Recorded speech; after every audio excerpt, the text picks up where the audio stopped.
Pues damos gracias a Dios nuevamente por el privilegio, la oportunidad de estar conectados en línea con ustedes, queridos hermanos, allá en Altamira, allá en Tamaulipas. Y bueno, ¿qué es lo que tenemos por la gracia de Dios para compartir el día de hoy? En el último mensaje hablábamos acerca del final del capítulo 15 del Evangelio de Juan. Y tanto el final del capítulo 15 como los 3 primeros versículos del capítulo 16, Jesús establece la situación que va a prevalecer en aquellos que estén actuando como verdaderos discípulos de Él. Lo significativo incluso era el título del último mensaje, era que por esa razón, por ser discípulos verdaderos, el mundo nos aborrecerá, o el mundo los aborrecerá. Y el Señor explica claramente cuáles son las situaciones que cada uno de nosotros podríamos enfrentar a causa de nuestra devoción, a causa de nuestra consagración al Señor. Y bueno, el versículo 4 al 7, que fue lo último que estuvimos analizando en el último mensaje, estuvimos hablando acerca del propósito que el Maestro establece al enviar al Espíritu Santo. El día de hoy vamos a explorar un poquito cómo va a ser o cómo sería, según lo que nos enseñaba nuestro Señor Jesús, cómo sería la relación de los discípulos con el Espíritu Santo. Cuáles son las cosas que nos iba a permitir tener el Espíritu de Dios en nuestra vida y cuáles son las cosas que en ese momento tal vez eran un tanto inentendibles todavía para los discípulos. Hay que recordar que durante toda su enseñanza había cosas, sobre todo cuando el maestro hablaba en alegorías o hablaba en parábolas, era difícil a veces para los discípulos entender o comprender el verdadero alcance de la enseñanza, y eso puede ocurrir también para nosotros hoy en día, sobre todo cuando todavía no tenemos una relación personal con Dios, una relación con nuestro Señor Jesucristo. Hay cosas que verdaderamente pueden ser a veces inentendibles, pero cuando uno va poco a poco estableciendo esa relación, cuando uno acepta el plan de salvación que el Señor ha diseñado para cada ser humano, entonces cuando uno es bautizado, perdonado sus pecados y recibir el Espíritu Santo, entonces las cosas tienen una magnitud totalmente diferente para nosotros. Así es que voy a permitirme leer algunos versículos, solamente voy a leer del capítulo 16 a partir del versículo 12. Voy a leer nada más algunos versículos para no extenderme tanto, pero principalmente hay algunas cosas que me gustaría hablar en detalle, pero ahorita las voy a mencionar. Dice, empezando versículos 12 y 13, Juan capítulo 16, aún tengo muchas cosas que deciros, pero ahora no las podéis sobrellevar.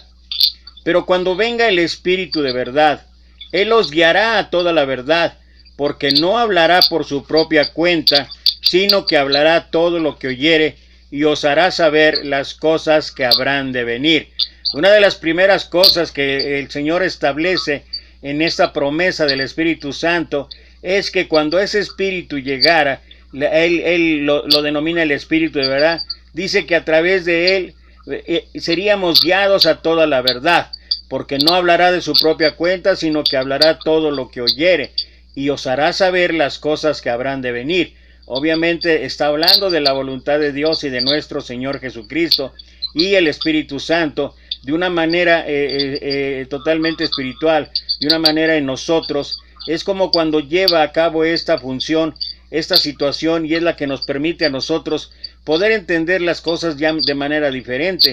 Pablo habla acerca de esto allá en la primera carta a los Corintios capítulo 2, en los últimos versículos, cuando dice que el hombre natural no percibe las cosas de Dios porque para él son locura, porque esas cosas se han de discernir espiritualmente, y esa es precisamente la diferencia. Cuando una persona tiene ya el Espíritu de Dios, que ya mencioné a través del plan de salvación, cuando uno cuenta con el Espíritu Santo, las cosas se empiezan a entender de manera totalmente diferente. Sigue el versículo 25 en adelante hablando y diciendo, estas cosas os he hablado en alegorías, La hora viene cuando ya no os hablaré por alegorías, sino que claramente os anunciaré acerca del Padre. En aquel día pediréis en mi nombre, y no os digo que yo rogaré al Padre por vosotros, pues el Padre mismo os ama, porque vosotros me habéis amado, y habéis creído que yo salí de Dios. Salí del Padre y he venido al mundo. Otra vez dejo el mundo y voy al Padre. Le dijeron sus discípulos: He aquí, ahora hablas claramente y ninguna alegoría dices. Ahora entendemos que sabemos todas las cosas y no necesitas que nadie te pregunte. Por esto creemos que has salido de Dios. Y mira la respuesta de nuestro Señor Jesucristo, versículo 31. Jesús le respondió: ¿Ahora creéis? He aquí, la hora viene y ha venido ya, en que seréis esparcidos cada uno por su lado, y me dejaréis solo, mas no estoy solo, porque el Padre está conmigo. Estas cosas os he hablado, para que en mí tengáis paz. En el mundo tendréis aflicción, pero confiad, yo he vencido al mundo. Y particularmente me gusta reiterar lo que antes había comentado, en cuanto que en ocasiones les pasaba a los discípulos ahí. Ellos pensaban que lo que estaba hablando nuestro maestro, si bien es cierto que sobre todo cuando lo hacía en parábolas, en alegorías, ellos mostraban un entendimiento todavía muy limitado. Conforme iba pasando el tiempo, iban entendiendo todavía las cosas más. Y cuando el maestro habla de que ya no lo iba a hacer en alegorías, sino iba a hablar de una manera ya más clara, y todos entendemos el propósito del por qué habló en parábolas y en alegorías, eso refiriéndose obviamente a los fariseos, que son los que no querían entender, bueno, no querían ni siquiera escuchar el mensaje de salvación de parte de nuestro Redentor. Entonces, aquí es conveniente señalar y hablar, señalar y decir que los discípulos, mira el versículo 30, y yo creo que esto que expresan los discípulos allá en aquel momento, a pesar de que hemos recibido a través del plan de salvación el Espíritu Santo, a pesar de que muchas cosas han cambiado, tenemos una perspectiva diferente, yo creo que hay cosas que todavía no entendemos con plenitud, hay cosas que no llevamos a cabo, y voy a decir por qué. Dice el versículo 30, contestando ellos, los discípulos, a lo que nuestro Señor Jesucristo estaba hablando. Dice el 30, ahora entendemos que sabes todas las cosas y no necesitas que nadie te pregunte. Por esto creemos que has salido de Dios. Pareciera ser que ya el entendimiento había inundado la mente y el corazón de los discípulos, pero nuestro Señor nuevamente tiene que poner una advertencia en cuanto a lo que iban a pasar ellos y lo que podemos también nosotros pasar en nuestra vida. Por eso en la respuesta de nuestro Señor Jesús dice, ¿ahora creéis? O sea, reiterando nuevamente, oigan, ¿están seguros de lo que están hablando? ¿Están seguros de lo que están diciendo? Y luego, versículo 32, establece una verdad que nos alcanza hoy en día. Dice, he aquí, la hora viene y ha venido ya, en que seréis esparcidos cada uno por su lado, y me dejaréis solo, mas no estoy solo, porque el Padre está conmigo. Y esto que está hablando aquí el maestro es una situación muy similar a la que estableció cuando recién terminada la institución de la Cena del Señor y que cantaron el himno, y después Jesús empezó a hablar de lo que iba a tener que padecer, lo que iba a sufrir y finalmente ser crucificado, y de inmediato Pedro con todo el ánimo, el valor, la disposición dijo, mira, aunque esto pase, aunque le sea, yo no te voy a dejar, y si es necesario llegar hasta la muerte, hasta ahí voy a llegar. Y en ese momento nuestro maestro diciéndole a Pedro, Pedro, yo te digo, y habla acerca de la negación, de que lo iba a negar 3 veces. Y es una situación muy similar, porque ahora parece ser que los discípulos ya entendieron, pero Jesús está hablando que el verdadero entendimiento, que la verdadera sabiduría, que la verdadera comprensión de lo que significa ser un discípulo de Cristo es cuando llegan los tiempos de aflicción, es cuando llegan los tiempos de prueba, es cuando llegan los tiempos de sufrimiento, y es cuando realmente nuestra fe, de una u otra manera, como menciona Pablo, como menciona Pedro, nuestra fe es probada, a ver qué tanto hemos entendido, a ver qué tanto hemos madurado o qué tanto hemos avanzado, porque el Señor está estableciendo en que iba a llegar el momento en que esta situación se iba a presentar cuando viniera lo de su arresto, cuando viniera todo lo que tenía que pasar en el Via Crucis, y los discípulos pensando que no, ahí vamos a estar. Pero él claramente dice, serán esparcidos. Y la realidad, no quiero adelantarme a lo que estaremos tocando más adelante, pero la realidad fue esa, que una vez que empezaron las dificultades, una vez que capturaron a nuestro Señor Jesús, los discípulos realmente, literalmente salieron huyendo. Ahora, esa advertencia que hace nuestro Señor Jesús, esa advertencia es todavía de alguna manera confirmada en el sentido de la promesa que Él hace en el versículo 33. Dice, estas cosas os he hablado para que en mí tengáis paz. En el mundo tendréis aflicción, pero confiad, yo he vencido al mundo. Y creo que particularmente este versículo debería ser de un ánimo enorme, un ánimo increíblemente bello, como promesa para cada uno de nosotros. Establece un contraste, una situación que podemos pasar todos aquellos que queremos ser discípulos de nuestro Señor Jesucristo. Dice que solo en Él y solamente en Él podemos tener paz.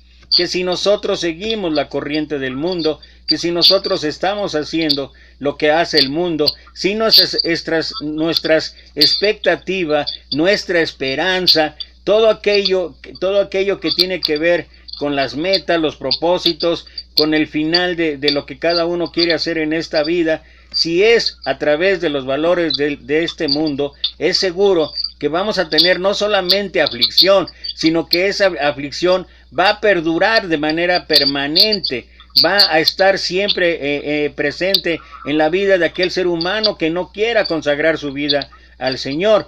Pero por otro lado, es con lo que finalmente habla nuestro Señor, establece que en Él tendremos paz y que además Él ha vencido al mundo.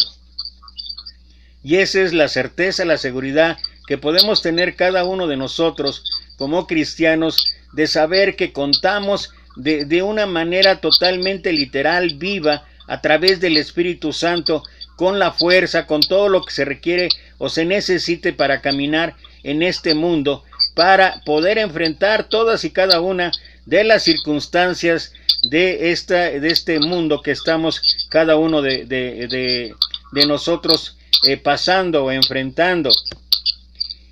Habla nuestro Señor ahí en el versículo 8, recordando o haciendo un análisis ya de algunos versículos. Dice que Él convencerá al mundo de pecado, de justicia y de juicio.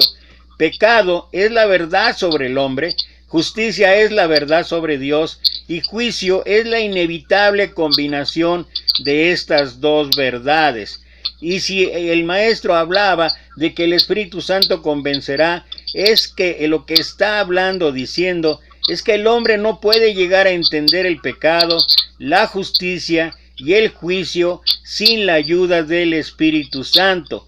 En su locura, el mundo catalogó a Jesús como un pecador, asimismo como justicia, y terminó dictando falso juicio a Jesús. Es lo que mencionaba, que dice el apóstol Pablo ahí en la carta a los Corintios, en el capítulo 2, versículos finales, que para el mundo todo lo que tiene que ver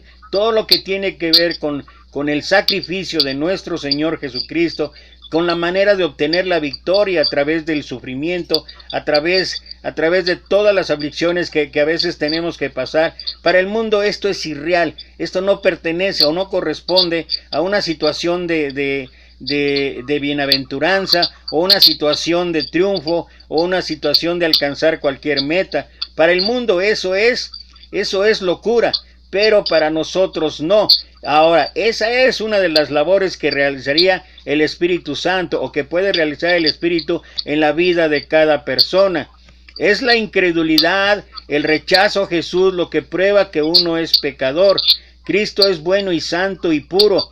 Rechazarlo es condenarnos a nosotros mismos, es oponernos a la bondad, a la santidad, a la pureza y al amor de nuestro Señor Jesucristo.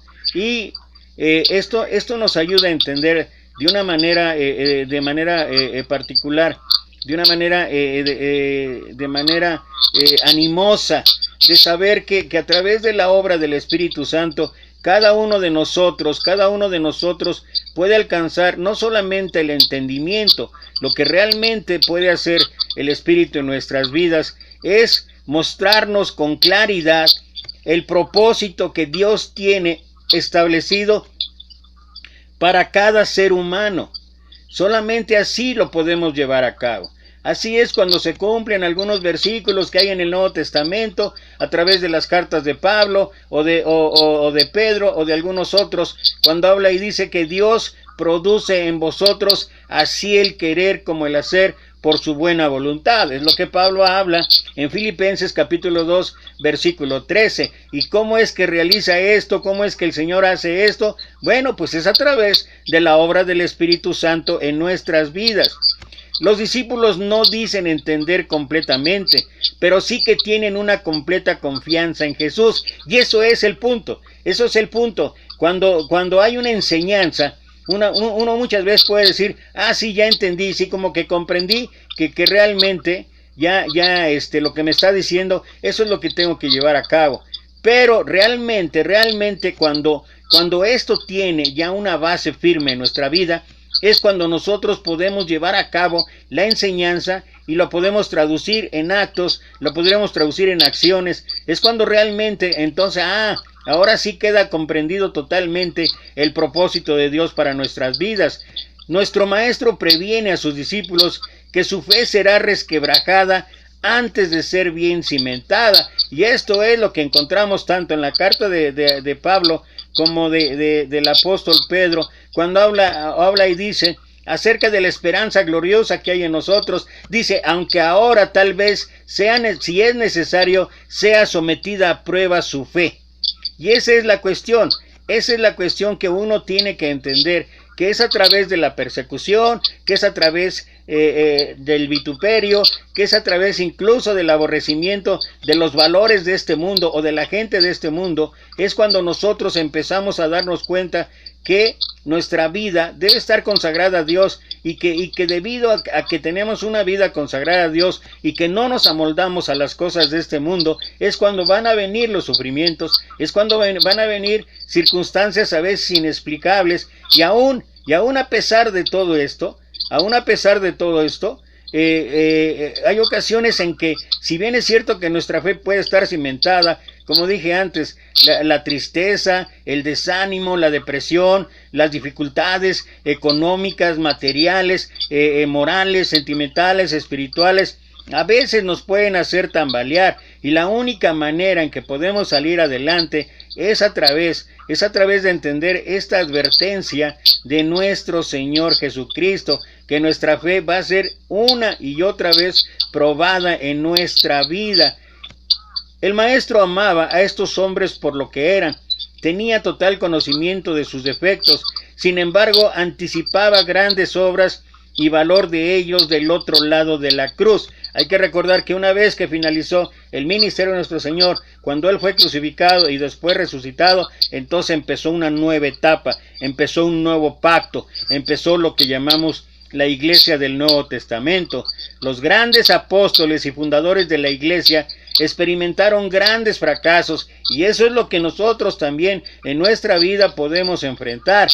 Últimamente la iglesia depende de lo que Dios ha hecho en Cristo, no del valor e inteligencia de sus primeros miembros. Y esto es prudente también insistir en ello, porque Pablo escribe ahí en la carta a los Corintios capítulo 6, donde habla y dice que a la verdad la letra mata, pero el espíritu vivifica. Y no es otra cosa más que realzar o recalcar la labor del Espíritu Santo y todo lo que nosotros los discípulos de Cristo podemos alcanzar para poder tener una vida conforme al propósito de Dios.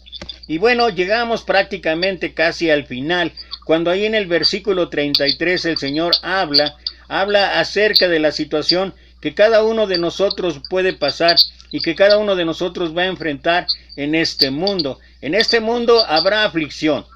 En este mundo habrá fracasos, en este mundo habrá tropiezos, en este mundo habrá pruebas que incluso algunos tal vez incluso regresen a su estado anterior. Pero lo que finalmente acaba diciendo el Señor es la conclusión triunfante del discurso de despedida de nuestro Maestro a sus discípulos sobre sus enseñanzas antes de la cruz. En ese versículo él habla y dice: estas cosas os he hablado para que en mí tengáis paz. En el mundo tendréis aflicción, pero confiad, yo he vencido el mundo. Primero, dice él que para que en él tengamos paz. Con esto el Maestro está ofreciendo la paz. Una paz, hay que recordar, no una paz como la conoce el mundo, una paz de ausencia de guerra, sino una paz que sobrepasa todo entendimiento. Es lo que Pablo habla a los Filipenses capítulo 4, versículos 6 y 7. Esa paz que sobrepasa cualquier situación o circunstancia que nosotros podamos enfrentar. Él hizo este ofrecimiento en circunstancias adversas. En este mismo momento, Judas estaba con sus adversarios tramando, conspirando para su arresto. Jesús sabía que sería arrestado, abandonado, rechazado, burlado, humillado, torturado y ejecutado antes de que terminara el día siguiente. Pensaríamos que los discípulos deberían haberlo confortado. Sin embargo, Jesús tiene paz y suficiente para dar a otros. Esto es lo increíble que nosotros tendremos que aprender, de que en los momentos más difíciles de nuestra vida, en los momentos más cruciales de nuestra vida, en los momentos en que estemos enfrentando de veras situaciones, circunstancias problemáticas, difíciles, incluso a veces que podrían llegar hasta andar en sombra de valle de muerte, hay que tener la certeza de que la paz que tiene el Señor es la paz que podemos tener cada uno de nosotros.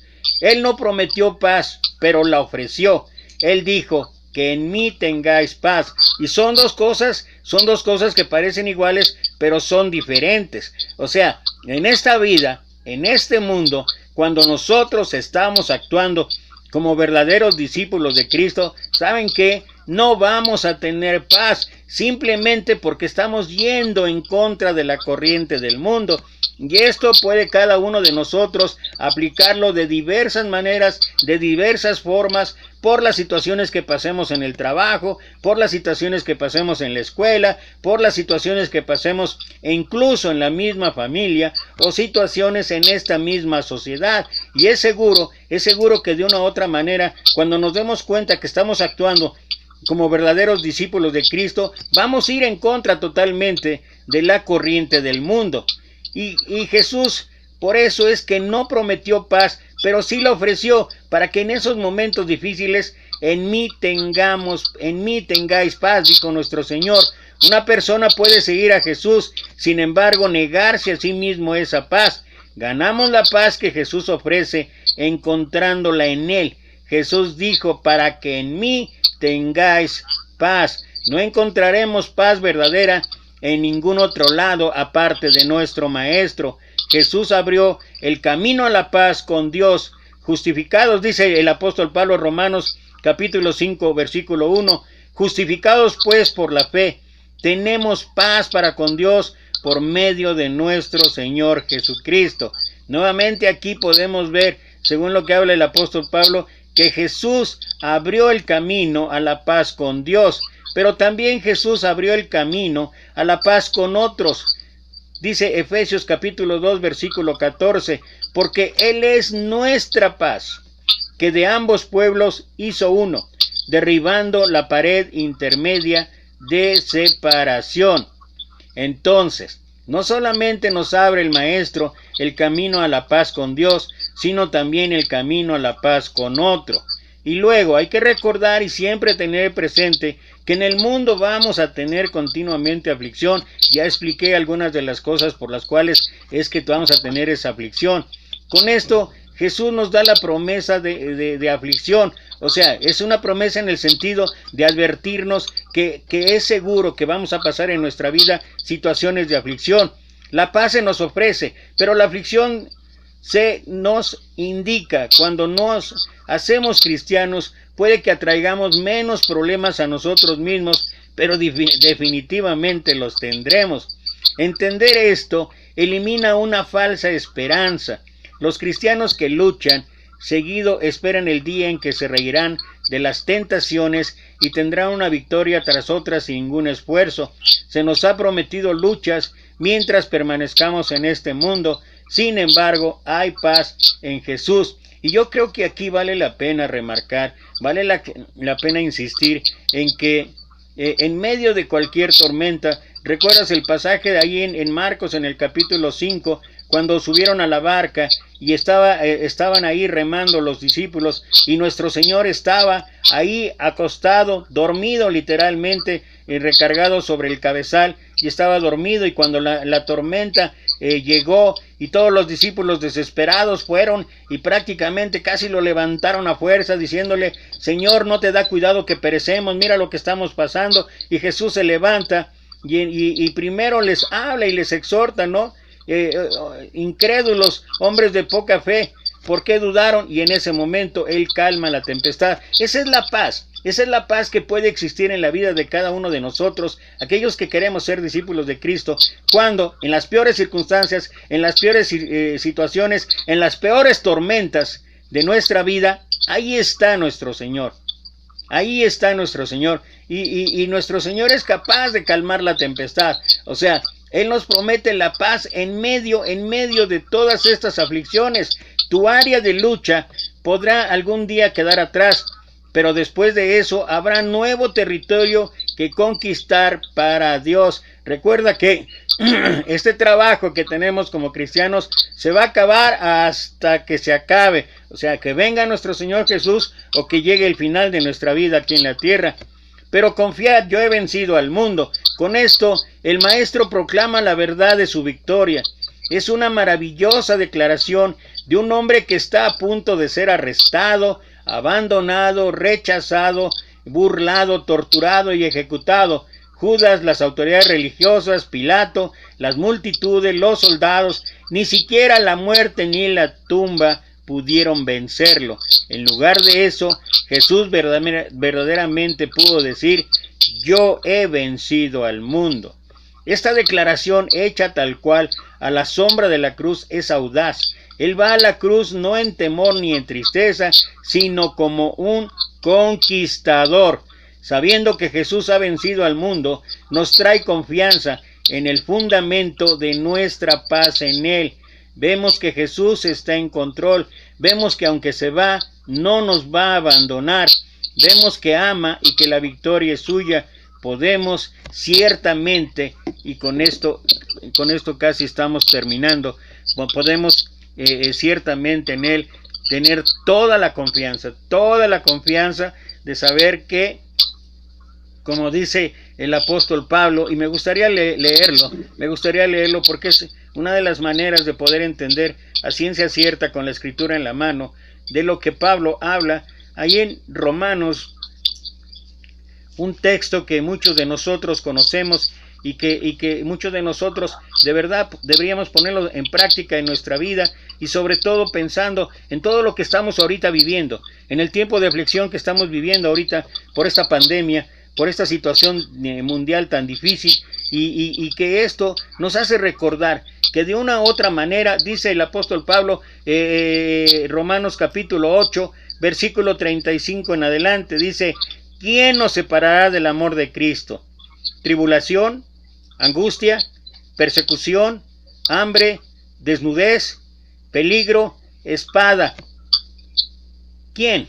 Como está escrito: por causa de ti somos muertos todo el tiempo, somos contados como ovejas de matadero. Y versículos 35 y 36 del capítulo 8 de Romanos habla o establece algunas de las situaciones que vamos a pasar, algunas de las situaciones y situaciones extremas, porque el versículo 36 dice: somos muertos todo el tiempo, somos contados como ovejas de matadero. Y qué hermosa reflexión nos hace el apóstol Pablo en cuanto a la situación que a veces podemos estar pasando ahorita mismo, en un sentido figurativo, en un sentido simbólico. Estamos como ovejas que van a llevar al matadero con esta pandemia, con esta horrible enfermedad que ha caído sobre toda la humanidad.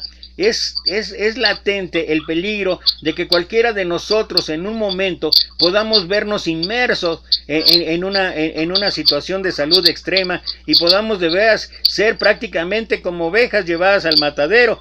Pero, esa es la parte donde habla nuestro Señor de la aflicción que vamos a pasar. Pero por otro lado, esa es la parte que para nosotros debería ser lo permanente en nuestra vida, o debería ser ese impulso de saber que a través del Espíritu Santo, de la obra del Espíritu Santo que esté haciendo en nuestra vida, mira, esto es lo que podemos establecer, o esto es lo que podemos proclamar, esto es lo que podemos hablar cada uno de nosotros. Antes, en todas estas cosas, somos más que vencedores por medio de aquel que nos amó. Y me encanta lo reiterativo, lo que el Señor enseñó ahí en el capítulo 16 de Juan, en cuanto a la labor del Espíritu Santo, su misma presencia de Él. Y me encanta nuevamente aquí el énfasis que el apóstol Pablo hace, que somos más que vencedores. ¿Cómo? Dice, por medio de aquel que nos amó. O sea, siempre vamos a salir adelante, siempre vamos a triunfar cuando nosotros permanecemos en nuestro Señor Jesucristo. Las cosas las logramos en Él, las cosas las llevamos a cabo en Él, y las cosas resultan para nuestro bien solamente en Él. Por eso, ni lo alto, dice Pablo en el versículo 38, por el cual estoy seguro. Y mira, aquí son parte de todas las aflicciones que cualquier ser humano pueda pasar. Por lo cual estoy seguro de que ni la muerte, y empieza con qué, con la muerte, ni la muerte, ni la vida se refiere en cuanto a todas las aflicciones, en todas las situaciones que estamos enfrentando hoy en día. Dice, ni ángeles, ni principados, ni potestades, ni lo presente, ni lo porvenir, ni lo alto, ni lo profundo, ni ninguna otra cosa creada. Y esto es el mayor énfasis. Nos podrá separar del amor de Dios que es en Cristo Jesús, Señor nuestro. ¿Quién nos separará del amor de Dios? ¿Quién nos puede separar? ¿Tribulación? ¿Angustia? ¿Desnudez? ¿Peligro? ¿Espada? ¿Sentirnos a veces como ovejas al matadero? Nada. Ni la muerte, ni la vida, ni ángeles, ni principados, ni potestades, ni lo presente, ni lo porvenir, ni lo alto, ni lo profundo, ni ninguna otra cosa creada, dice Pablo, nos podrá separar del amor de Dios que es en Cristo Jesús, Señor nuestro. Y esto es una realidad de nuestra vida a través de la labor que el Espíritu Santo está haciendo en cada uno de nosotros. Demos gracias a Dios que como discípulos podemos entender la labor, podemos entender la relación que debe existir con el Espíritu Santo. Y damos gracias a Dios por ello. Seamos más que vencedores. Hermanos, seamos más que vencedores. ¿Estamos pasando tiempos de aflicción? Sí. ¿Estamos pasando tiempos de prueba? Sí. Pero ¿saben qué? En Cristo somos más que vencedores. 1,000,000 de bendiciones para todos ustedes.